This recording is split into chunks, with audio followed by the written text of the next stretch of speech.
Bonjour, je suis ravie de vous retrouver dans la station village de Bessan, située à 1750 mètres d'altitude en Haute-Maurienne vanoise. On aura l'occasion de rencontrer des personnages particulièrement incontournables et, croyez-moi, assez authentiques.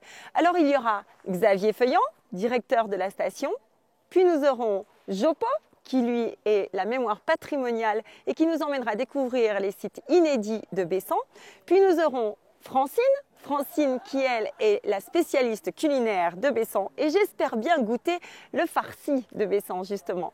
Puis nous aurons Fabrice qui lui est le sculpteur du diable de Bessan. Vous avez certainement derrière moi. Alors si tout ça vous dit, eh bien écoutez, c'est parti.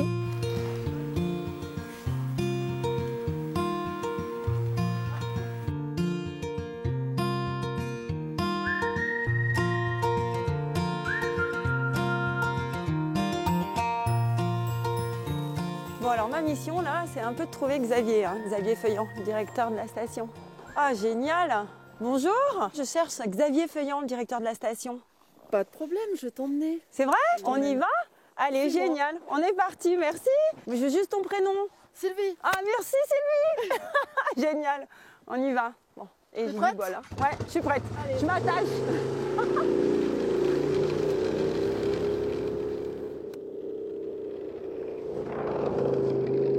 Voilà, c'est Xavier. Eh super, bonjour Xavier. Bonjour Floriane. Je suis ravie de vous trouver parce que je vous cherchais. Heureusement, j'ai eu Sylvie qui m'a amenée là. Oui, tout à Génial. fait. Voilà. Bon. On a toute une équipe de pisteurs toujours prêts à rendre service. Ah bah ça c'est bien. Important, en plus du secours. Ouais, ça fait plaisir. On a de la chance, il fait beau. Ce que je te propose éventuellement, c'est de faire un petit tour du domaine. Là, on part justement du stade de biathlon international. Ouais. Encore la semaine dernière, on avait une Coupe du Monde B Bien. avec plus de 35 nations, 350 athlètes. Voilà, on est revenu en configuration normale. Cette fois, on a des vacanciers avec des moniteurs qui apprennent C'est beau le ça. biathlon. Et puis, je peux te faire découvrir le domaine. On a plus de 130 km de piste.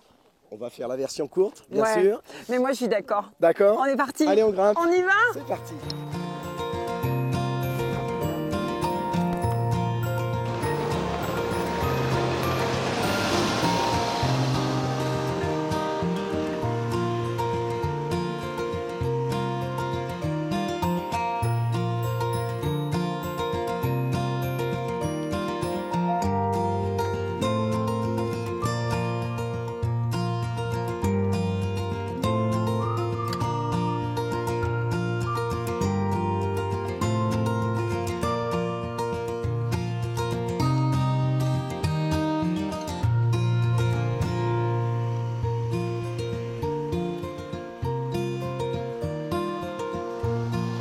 Bon, merci parce que c'était juste magique ce Avec petit plaisir. tour. Avec plaisir. On est vraiment dans le site incroyable de biathlon là et j'aimerais que tu me parles un peu de la station parce que c'est un petit coin de paradis ici. Bah, la première chose essentielle, c'est un village station. C'est-à-dire que c'est un village où les gens vivent, tu vois, il y a 350 habitants, ça vit toute l'année, ça ne vit pas que du ski, il y a le tourisme, il y a de l'agriculture, il y a de l'artisanat. Et ce qui fait que cette population, bah voilà, elle est multifacette et surtout elle vit là toute l'année. C'est vraiment ce qui va nous différencier d'une grosse station qu'on va ouvrir ou fermer uniquement pour la saison d'hiver et la Et saison du coup, d'été. il y a combien de lits? Parce que si tu me parles de 350, c'est... En 350 habitants. Oui, habitants, Voilà. bien Mais sûr. il y a à peu près 2500 lits touristiques. Ah ouais, donc Voilà. grosse station familiale et très sportive puisque équipe de France de ski, entre autres. Voilà, exactement. Biathlon international. Voilà, c'est la particularité aussi de ce petit village. On est déjà une enclave nordique dans une vallée entourée de stations alpines. Et puis, c'est le haut niveau comme la découverte. On peut le voir avec les gens qui circulent autour de nous. Ouais. On a des familles avec des petits-enfants qui font des pistes très très faciles. On est sur un plateau, c'est un ancien lac glaciaire. En revanche, nous sommes à 1750 mètres d'altitude. Oui. Donc les équipes de France, Andy, Groupe A, Groupe B, on a également la Norvège, l'Allemagne qui viennent régulièrement s'entraîner. Combien il y a de kilomètres là? Il y a 133 km Ouais. de pistes nordiques. On a également un peu des pistes alpines, versant sud de l'autre côté. Ouais. Là aussi très adapté aux familles.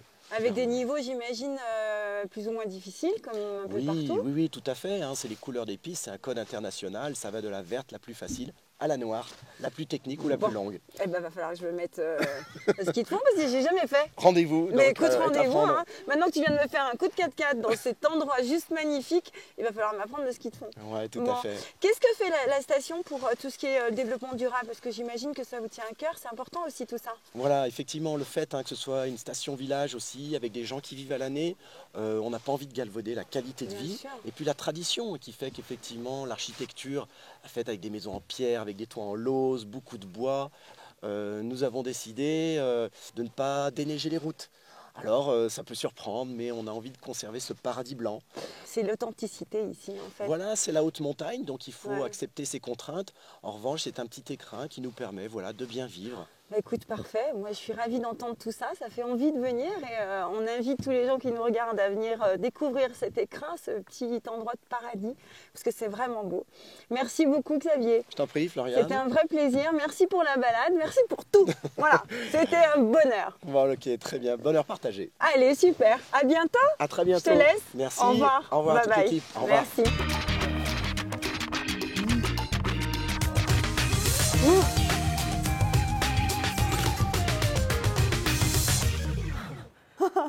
Bonjour Joko, ça va et vous? Bien. Bon, moi je suis venue vous voir parce que vous êtes vraiment la mémoire patrimoniale. Ah bah si, non mais c'est vrai.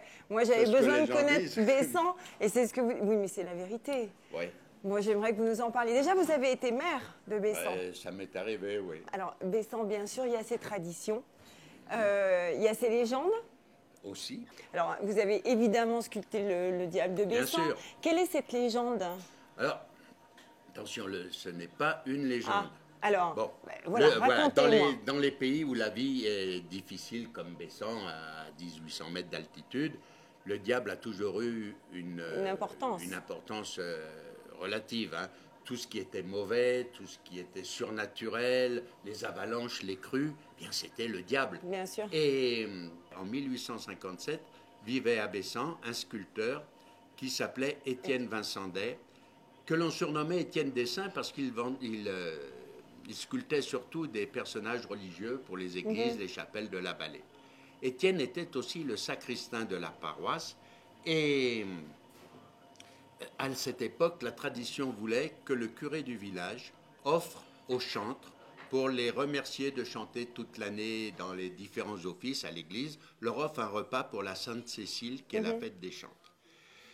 Cette année-là, le curé s'était pris à partie avec la municipalité pour une histoire de travaux qui n'avaient pas été réalisés dans l'église. Et le curé a dit, pour me venger, je ne paye pas cette année à manger aux chantres. Alors, les chantres, je ne sais pas si on disait déjà ça à cette époque, mais Ils avaient les boules. un bon repas qui leur passe, un bon repas gratuit qui leur passe sous le nez à cette époque, puis même maintenant, hein, c'est... Eh oui. ouais. Ouais, c'est clair. Et donc, ils étaient pas contents après le curé. Notre ami Étienne était encore plus en colère après son curé que les autres, parce que lui, il approchait le curé beaucoup plus que les autres.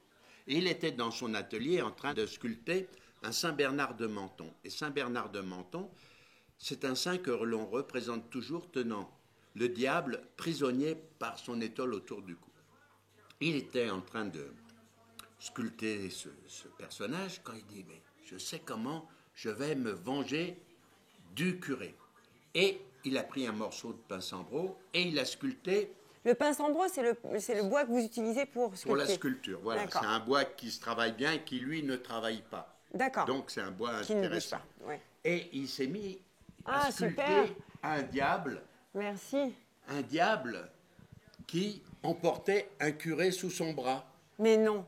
Mais oui. D'accord. Et au petit matin, il a pris sa statuette, il est allé la porter Devant l'église. Non, sur la fenêtre du curé. Celui-ci se lève le matin, ouvre sa fenêtre, se trouve nez à nez avec le diable, se doute d'où provient la plaisanterie, et le matin suivant, le curé prend le diable et la reporte sur la fenêtre du sacristain, qui le surlendemain la reporte sur la fenêtre du curé, et pendant un certain nombre de jours, le diable s'est promené d'une fenêtre à l'autre. Et puis bon, les deux hommes se sont réconciliés, Étienne a laissé le diable sur sa fenêtre, et il a continué à sculpter Christ et saints. Et un jour, remontant la vallée, un étranger arrive dans Bessan. Il passe devant la maison d'Étienne, voit ce diable sur la fenêtre, et il le trouve original, il n'avait jamais vu un diable qui emportait le curé, et lui achète. Étienne vivant, et puis quand le bonhomme est parti, il se dit, mais ça se vend peut-être aussi bien que les bons dieux. Et à partir de ce moment-là, il s'est mis à sculpter des diables pour les vendre. C'est donc en quelque sorte le début du courant commercial et humoristique du diable de Bessan. Et depuis, il y a toujours eu des sculpteurs pour continuer, et le diable est devenu l'emblème du village de Bessan. C'est pour ça qu'on en voit un qui est à l'entrée du village. Là, ouais. Bon, là, avec la neige, on voit juste le haut, mais c'est un diable qui accueille tout le monde. C'est un bon diable. Oui, il est joli. Non, mais ils sont pas moches. Ils sont Alors jolis. ça, ce n'est pas une légende, c'est l'histoire. C'est l'histoire de Bessan. Alors bon, des légendes, il en existe plusieurs. Mais ça, c'est l'histoire vraie du diable de Bessan. Alors, il y a autre chose que j'aimerais voir avec vous, parce qu'il y a l'érable. Sur l'érable, voilà. Donc, à 1700, 1800 mètres, il fait froid quand même l'hiver. Hein. Je veux bien le croire. Moins 20, moins 25, c'est des choses qui arrivent pas toujours, mais moins 10, moins 15, oui, comme en ce moment, là. Bon. Et donc, pour se protéger du froid, on construisait les maisons à demi enterrées. Au-dessus de cette partie habitation, il y avait la grange, donc le tas de foin amassé pendant l'été servait d'isolant thermique. Hein, et les vaches et les gens vivaient dans la même pièce. C'était la cohabitation gens et bêtes. C'est extraordinaire. Il y a un endroit ici où on peut voir... Oui, bien sûr. On pourrait aller voir cette maison, là, ça serait mais avec plaisir, Jopo. Voilà. On y va. Allez, c'est parti. Oui, avec plaisir, génial. Merci.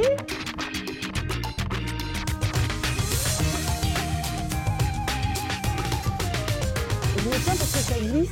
Tu vois, là, on rentre, on descend plusieurs marches, il y a plusieurs portes, la porte du dehors, la porte du milieu.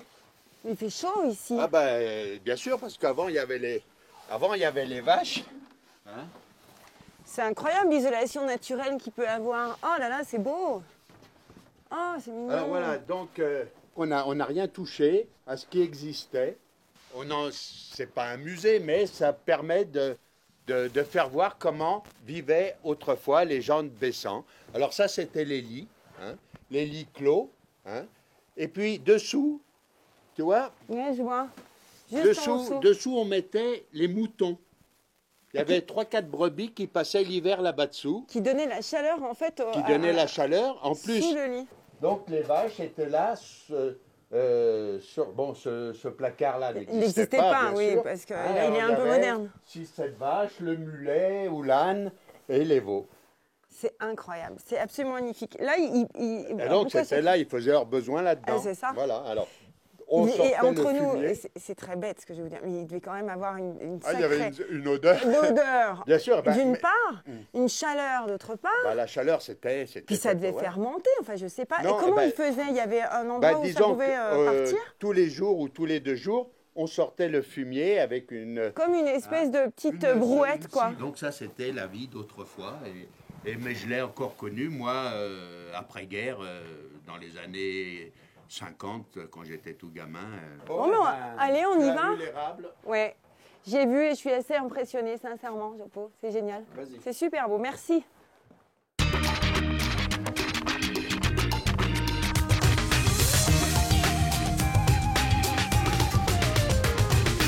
Alors là, on est sur le chemin de la chapelle Saint-Antoine. L'église est à côté de la chapelle qui est classée monument historique parce que toute recouverte de fresques du XVIe siècle. On va aller voir, ça m'intéresse bien sûr. Et puis, alors qu'est-ce que c'est? Elle est incroyable cette croix. Ce qu'on appelle la croix de la Passion. Ou aussi on dit la croix du coq parce qu'il y a le coq du reniement de Saint-Pierre là-haut au sommet. On trouve les objets d'ici. Les objets qui ont servi donc à la Passion du Christ. C'est une croix que l'on trouve très peu en France. Hein. D'accord. Allez, on va à la chapelle. Allons-y. Emmenez-moi. Go.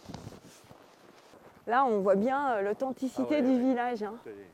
Ça, c'est une partie du village qui n'a pas brûlé pendant la guerre. Donc, tu vois, c'est encore les vieilles maisons. Là. C'est incroyable, le bois qui puisse tenir comme ça pendant tant de... C'est du mélèze, un bois pratiquement un peu et là, ça glisse. Hein. Ouais. Moi, j'ai cru que j'avais mis les bonnes chaussures, Jopo. Mais je crois que c'est quand même énorme, cette affaire. Ah, voilà. Merci de votre aide. On n'a pas idée d'avoir construit. Eh ben, waouh. On voit super bien le village. village. Tous ces toits blancs, c'est magnifique. Et puis donc, on arrive à la chapelle Saint-Antoine, qui a été recouverte de fresques au milieu du XVIe siècle. Hein. Voilà. Là, c'est notre ami Saint-Antoine, le patron de la paroisse. Voilà, on va rentrer.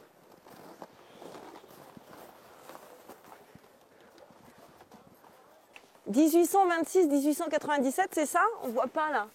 1526, hein. Là on voit, hein, 1526. C'est fabuleux, hein. Sur une des poutres, on voit marquer la date de 1526. Oh là là là là là là, c'est extraordinaire. Et toutes ces fresques ont été faites. Alors, exactement qui les a faites, Ce n'est pas signé, malheureusement. C'est pas signé, hein, mais il y a quand même sur certaines fresques des choses très, très bessanaises.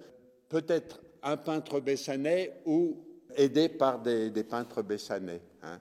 Alors, évidemment, c'est classé ici. C'est une chapelle classée monument historique. Oui. Ouais. Quel trésor il y a à Bessan. Par exemple, là, sur cette fresque, on voit une Bessanaise en train de faire, en costume, en train de faire le foin avec son râteau. Ah oui, d'accord. Au-dessus du château du Bassois. C'est incroyable, c'est vraiment très très beau. Là, on voit Saint-Lazare qui est ressuscité et il sort du cercueil et on voit les gens qui se pincent le nez parce que ça sentait pas très bon. Ça sent mauvais, un peu comme dans l'érable. Comme dans l'érable. Là, on a les noces de Cana, le massacre des innocents. On a vraiment toute la vie du Christ en une vingtaine de tableaux. C'est magnifique, magnifique. Voilà. Eh ben, c'est super. Merci Jopo pour cette découverte. C'est vraiment un endroit complètement inédit. Et je vous propose qu'on aille retrouver Francine. Eh bien, Parce que Francine, elle a quand même des sacrées spécialités de la région. Bien sûr. Il y a des recettes typiquement bessanaises avec un goût très particulier. Eh bien, on y va. Allez, c'est parti. Allons-y. Go.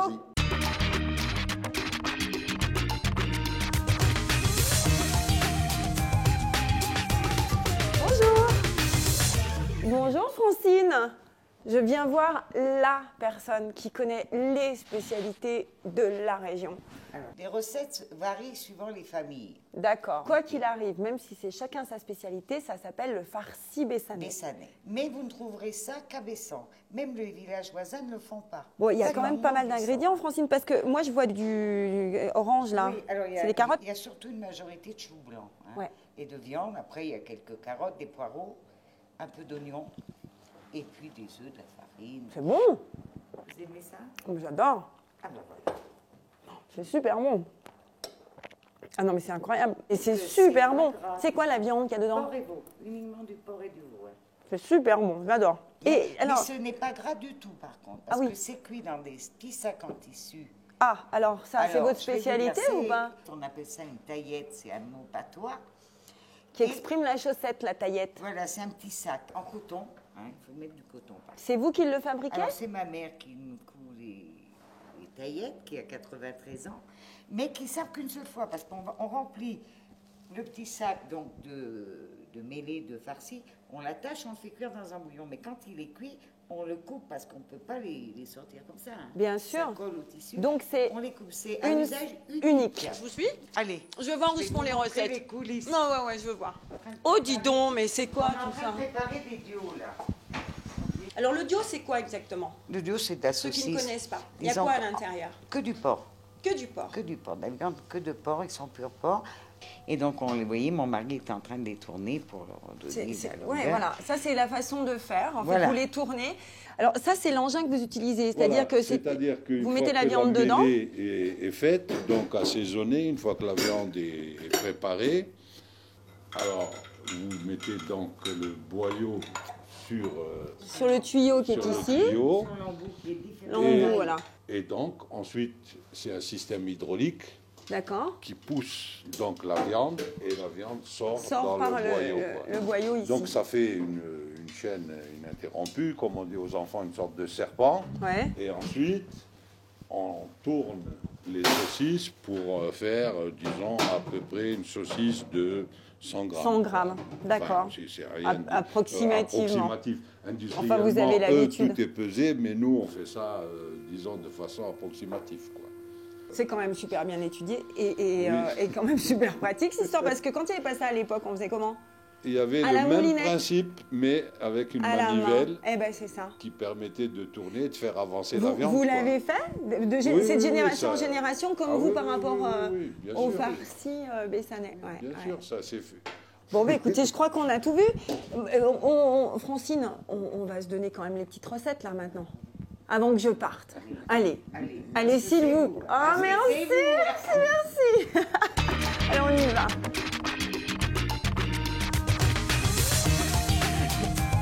C'est une blague.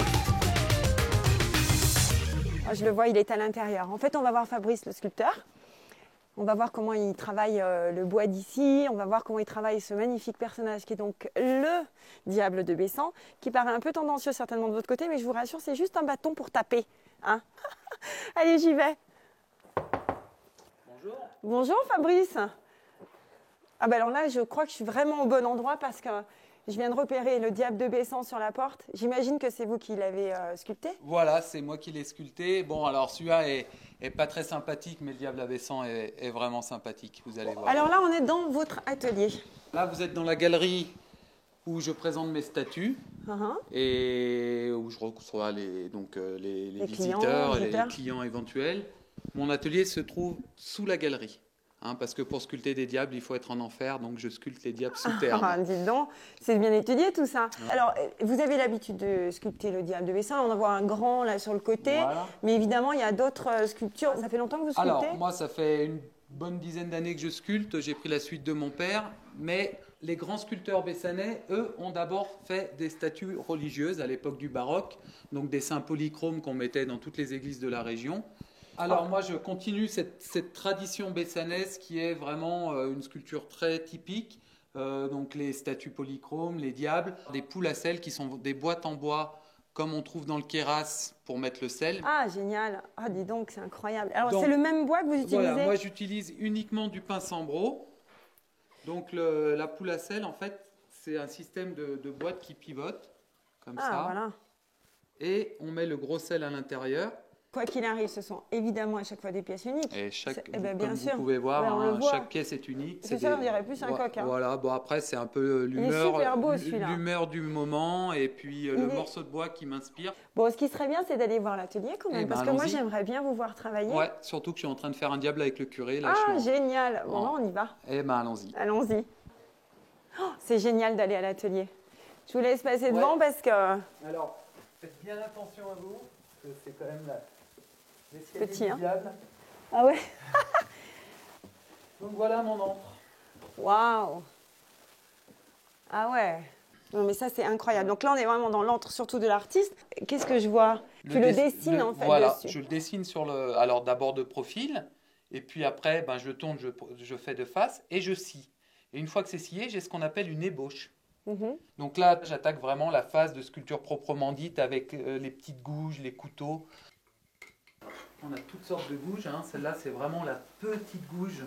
Et celle-là, je m'en sers surtout pour faire les poils des animaux ou les poils des diables. Hein. Mhm. Donc, Tu arrives à leur faire, en tous les cas au diable de Bessan, des têtes plus ou moins fortes, ben voilà, après, parce qu'ils ne sont pas très agressifs non plus. Non, Il ne faut après, pas. Hein. comme on vous a raconté tout à l'heure, nous, c'est pas, on fait pas du satanisme. Hein. Le non. diable de Bessan, c'est parti d'un chambrage entre un sculpteur et un curé. C'est ça.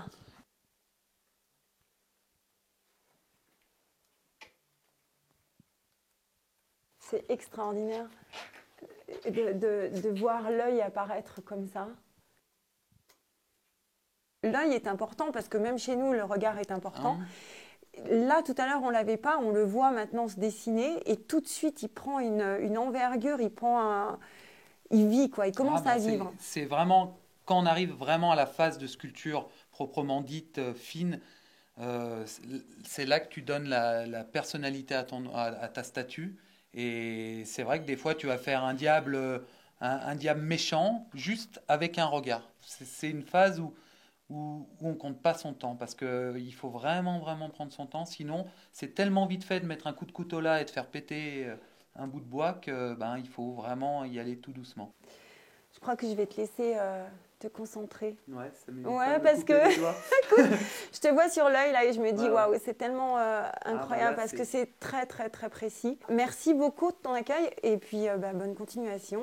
Merci. Et que ces petits diables fassent plein de petits et voilà, je suis en admiration. Bravo Fabrice. Merci beaucoup. À bientôt. Au revoir. Allez, salut. Bon après-midi. Bye bye, merci. Ciao ciao.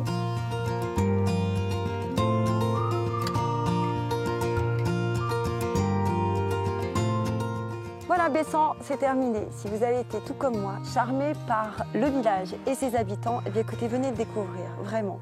Voilà, je vous donne rendez-vous pour un autre village. À très bientôt. Ciao, bye bye.